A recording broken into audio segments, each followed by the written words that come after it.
Welcome to DJ Mewla Maharajpur DD Gujjar.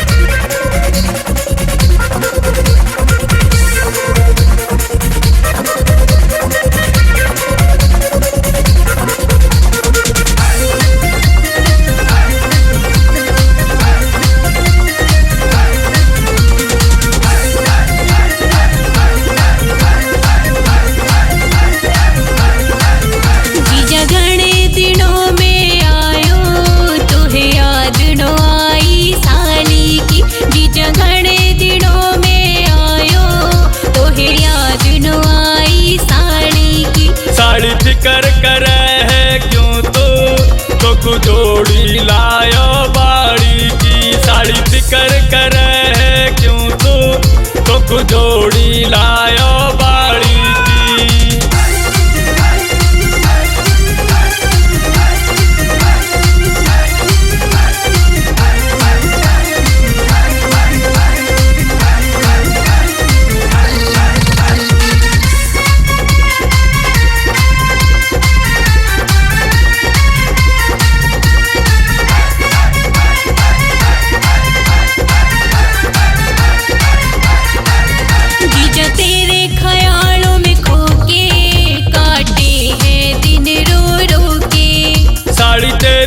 याद मन आती जब उठता था सो के।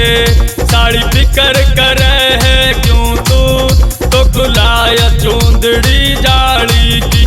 घणे दिनों में आयो तो है याद न आई साड़ी की।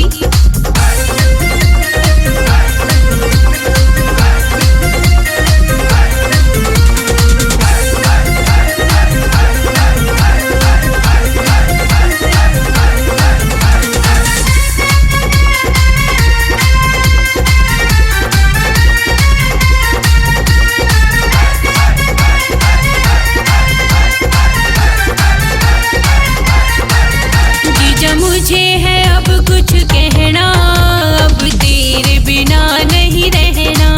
साड़ी दुख पड़ता है सहना, मोह भावे न तेरी बहना। साड़ी फिकर करे है क्यों तो है देती जमीन अटाड़ी की। घणे दिनों में आयो तो है याद न आई साड़ी की।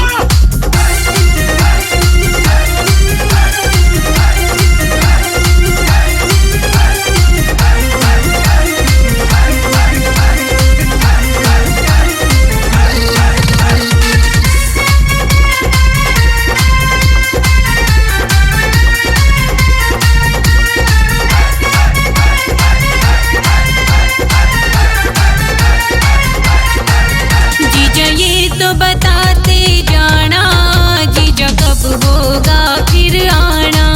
साड़ी दिल है तेरा दीवाना, बड़ा मुश्किल वक्त बिताना। साड़ी फिकर करे है क्यों तो खिलाऊंगा मिठाई दिवाली की। साड़ी फिकर करे